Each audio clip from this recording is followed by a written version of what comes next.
राख फुंकून निखारा जागा करण्याची भाषा करणारे ठाकरेंच्या शिवसेनेचे आमदार भास्कर जाधव सध्या नाराज असल्याची चर्चा आहे।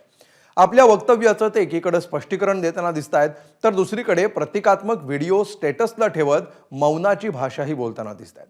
ठाकरेंचे कोकणातील एकमेव आमदार असणाऱ्या भास्कर जाधवांच्या मनात नेमकं काय सुरू आहे, त्यांच्या मनाचं नेमकं स्टेटस काय आहे याची चर्चा सुरू झाली आहे। पाहूया याविषयीचा हा सविस्तर रिपोर्ट।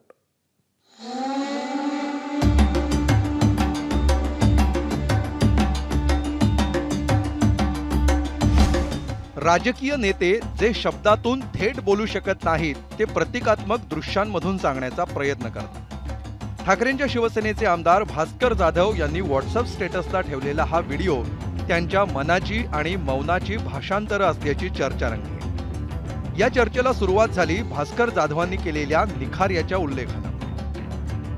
थोडंसं मला असं वाटतं की स्वर्गीय बाळासाहेब नेहमी म्हणायचे की माझा शिवसैनिक हा निखारा आहे, त्याच्यावर थोडी जरा राख साजली की त्याला फुंकर मारावी लागते।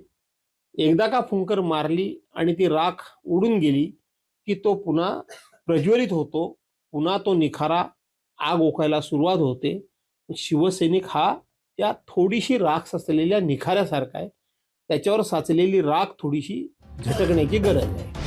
ठाकरेंच्या शिवसेनेचे ज्येष्ठ नेते भास्कर जाधव यांनी निखाऱ्यावरील राख फुंकण्याची भाषा करून 24 तासही उलटले नाहीत, तोपर्यंतच या विधानामुळे वादाचा निखारा इतका पेटला की त्यावर स्पष्टीकरणाचं पाणी टाकण्याची वेळ खुद्द भास्कर जाधवांवरच आली आहे। आपण काय बोललो आणि काय बोललो नाही याची फोड करताना भास्कर जाधवांना चांगलीच शाब्दिक कसरत करावी लागली। मला शिवसेना पक्षानं माझ्या कार्यक्षमतेप्रमाणे मला काम करण्याची संधी दिली नाही, अशा पद्धतीची मी नाराजी व्यक्त केली। हा एक विषय प्रामुख्याने दाखवला जातोय। मी नम्रपणे सांगतो की असं माझा शब्दप्रयोग कुठे असेल तर आपण नक्की प्रसारित करा।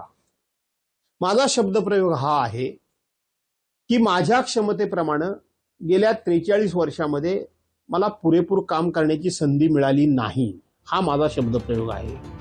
संधी मिळणं आणि क्षमतेप्रमाणे संधी मिळणं यातील फरक भास्कर जाधव सांगत असतानाच त्यांना आजवर मिळालेल्या वेगवेगळ्या संधींचा हिशेबही राजकीय वर्तुळात मांडला जाऊ लागला।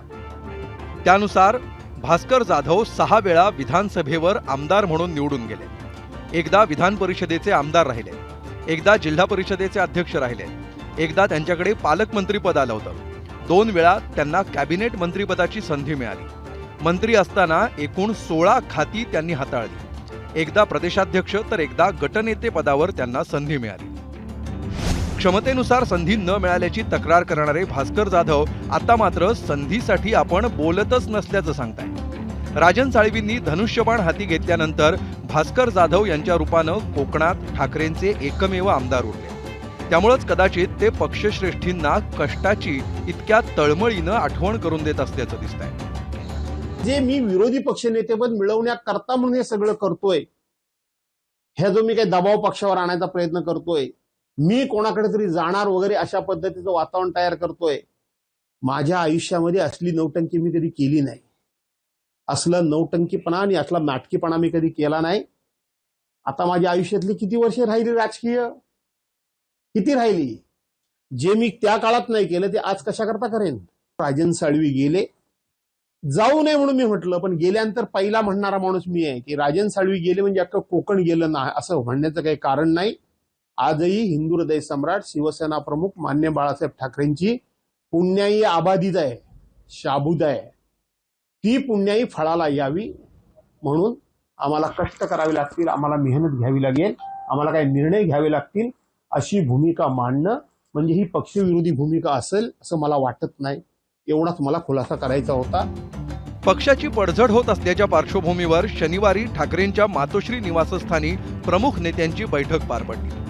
पक्षाकडून शिवसैनिकांमधील अंगार जागृत करण्याचा प्रयत्न सुरू असताना राख फुंकण्याचा सल्ला देणारे भास्कर जाधव मात्र गैरहजर होते। मात्र ही गैरहजेरी फारशी गांभीर्यानं घेण्याची गरज नसल्याची भूमिका पक्षानं घेतली आहे। भास्कर जाधव हे ज्येष्ठ नेते आहेत आणि त्यांनी मांडलेल्या अनेक भूमिकांवरती आम्ही पक्षात चर्चाही करतो। आमच्या पक्षात लोकशाही आहे तेवढी, उगाच तुम्ही ते आले नाहीत, हे आले नाहीत, ते रुसले, हे फुगले, ते काय एकनाथ शिंदे आहेत का? रुसून फुगून गावी जाऊन बसायला. आमचा सगळ्यांशी एकमेकांशी संवाद आहे, व्यवस्थित आहे. काल सर्व नेते उपस्थित होते. भास्कर जाधव आज तुम्हाला त्या ठिकाणी सांगतोय, मला वाटतं अजूनही वेळ गेलेली नाही. त्यांनी त्या ठिकाणी दुरुस्त व्हावं आणि उरली सुरली उबाटा त्या ठिकाणी भक्कम करण्याचा प्रयत्न करावा. केवळ अशा प्रकारची उणीधुणी टोमणे टीका करत बसलात, उरलं सुरलं अस्तित्व संपून जाईल.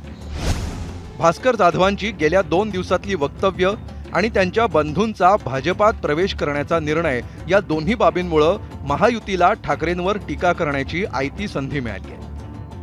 आता बरेच लोक येतील. मी आपल्याला पहिलेही बोललो होतो, आताही बोललो होतो की ऑपरेशन टायगर हे त्यांना मान्य झालेलं आहे की या ठिकाणी खरी शिवसेना कोणाची. खरी शिवसेना ही वंदनीय शिवसेना प्रमुखांच्या विचाराची एकनाथ शिंदे साहेब चालवत आहेत. त्यामुळे बरेच जण त्यांच्या मागं या ठिकाणी शिवसेनेमध्ये येत आहे. राजन साळवी आले, आता भास्कर जाधवसुद्धा, त्यांचे बंधूसुद्धा शिवसेनेमध्ये येत आहेत. गेली अनेक दशकं अखंड शिवसेनेचा बालेकिल्ला असणारा कोकण आता ठाकरेंच्या हातातून निसटत चालल्याचं चित्र आहे. त्यासाठी ठाकरेंकडून जोर बैठकांनाही सुरुवात झाली आहे. आता या जोर बैठकांमधून भास्कर जाधवांच्या नाराजीवर फुंकर घालण्यात यश येणार की इतर आमदारांप्रमाणेच त्यांच्यातला बंडखोरीचा निखारा जागृत होणार हे लवकरच स्पष्ट होईल. चिपळूणहून स्वप्नील घागसह ब्युरो रिपोर्ट, एबीपी माझा. एबीपी माझा, उघडा डोळे बघा नीट.